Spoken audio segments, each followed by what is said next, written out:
Welcome to Bedtime Stories. The Three Questions. Once upon a time a young boy clattered into the house and startled his mother. "Hey Mom, where are you?"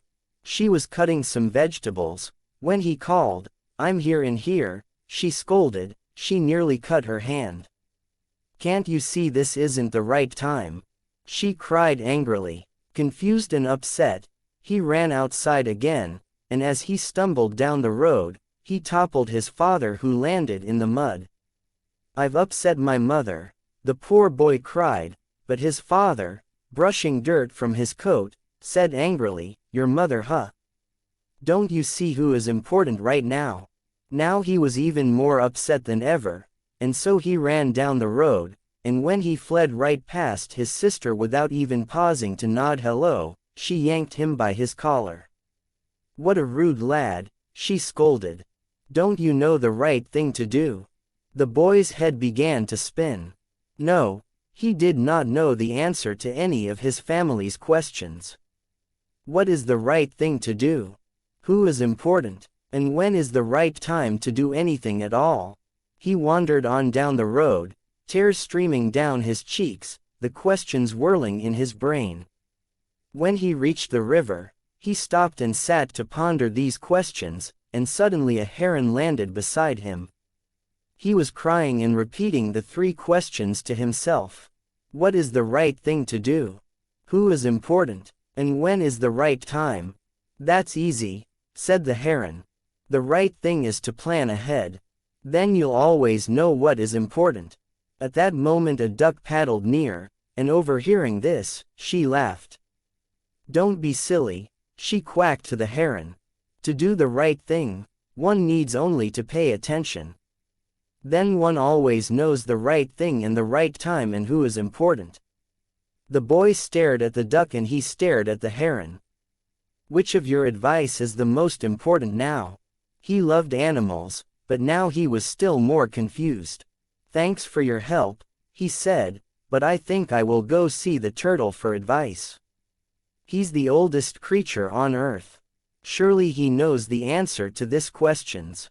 And so he trudged up the hill toward the turtle's home, and when he reached the top, he saw the ancient turtle digging a brand new entrance to his home. "Excuse me," he said politely, "but I wonder if you know the best time to do things. And I wish to know the right thing to do. And I wonder if you know who is most important. I want to be a good boy, but if I don't learn the answers to these questions, I'm afraid I'll fail in life." The turtle said nothing at all, just kept digging, and the boy noticed he was gasping for breath. After all, he was very old. "Let me dig for you," he said, picking up a stick with a sharp end. He was young, and he was strong, and he soon finished the job. Just as he did, a sudden storm swept in. "Let us climb into my cave together," the turtle said. They had just settled themselves inside, warm and dry, when the boy heard an animal crying out for help. Without a moment's hesitation, he scrambled outside and followed the sound.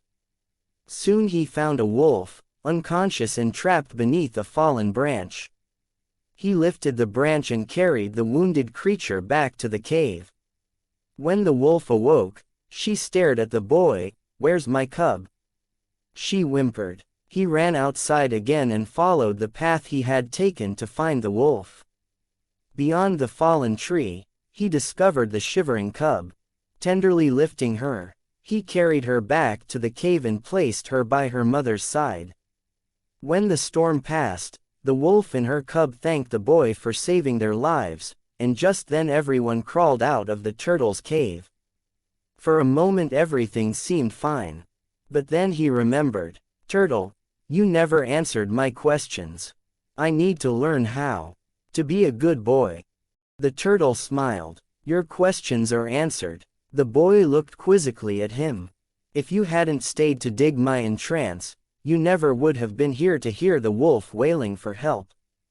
The right time is the time you spent digging my entrance. And at that moment, who was most important? Certainly, I was. And the right thing to do was to help me dig the entrance.